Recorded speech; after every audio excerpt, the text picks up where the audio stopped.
having a good time down here talking. Lena Dunham is here. She's a star, creative force behind the HBO sensation Girls. Can't wait for January to get here. And now she's she's an author.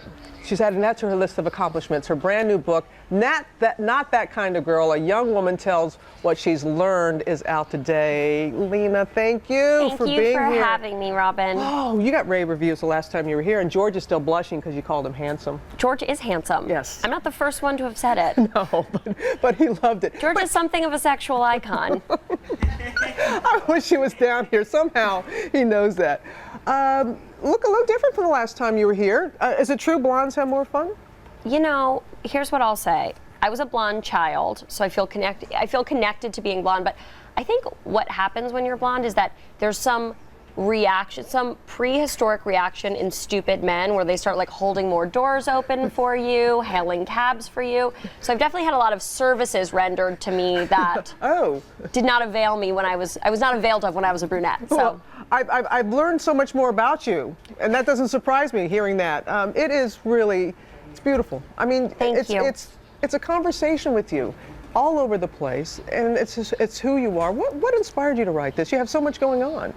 You know, with television, it's such an incredibly, I love my collaborators at Girls so much. As you know, it takes a village to make a television show. It's incredibly interactive, it's incredibly social, and I really wanted to get back to that intimate relationship with the page that you have as a writer of prose. And so this was like me going back into my bed as a teenager and journaling in a slightly, hopefully more evolved form. Oh, yes, it is that. And the illustrator is really good. That's one of my best friends, Joanna Avelez. We've been friends since we were 3 years old. She was always the girl in class who you wanted to make her do your like art project for you, and then you would get rave reviews from the teacher. And so now I've gotten to get her to do that on a bigger scale. It's a beautiful book. Thank you. And you do journal a lot. You share some of your journal about, we're not going to make you read what you ate in one day in particular. That was the worst day of my life, so thank you. Yeah, we'll make you relive that. But you do talk about it, and you see all these young women that are here, and we're always concerned about our body image and issues and that, and you've really come to peace.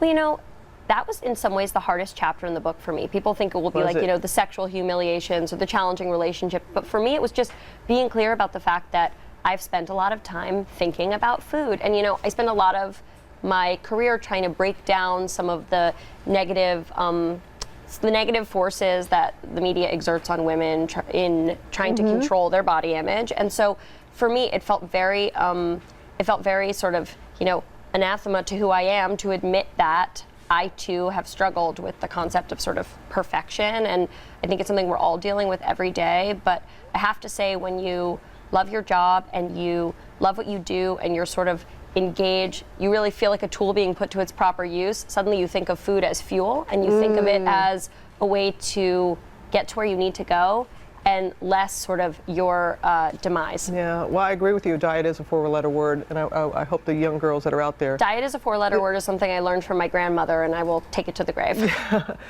Therapy and Me, that's a chapter that really resonates with a lot of people, and you talk about from a young age that you were afraid of just about everything.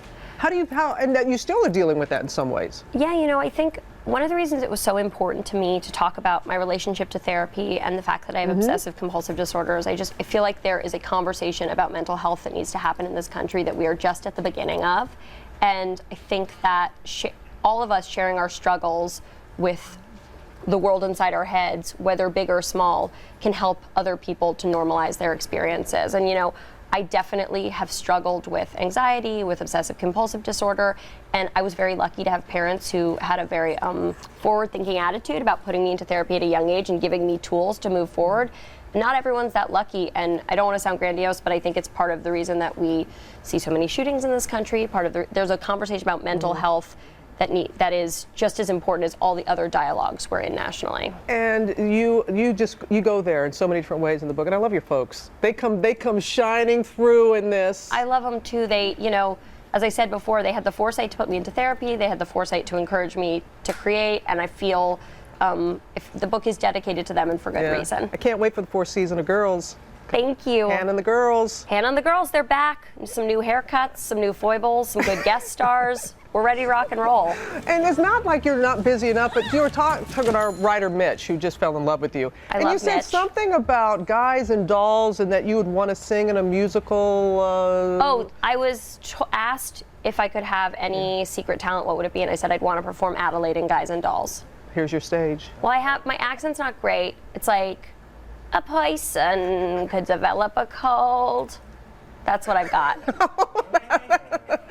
Does it work? Ladies and gentlemen, Lena Dunham! Thank you. That's On the most Broadway applause soon. I'm ever going to get for that. Guys, you are a delight. Thank you. for As being are you, and thank you for talking to me. And I hope that you enjoyed the book. I'm glad you're that kind of girl. Thank I'm you. glad you're that kind of girl. Not that Good kind of girl kickoff. is in stores today.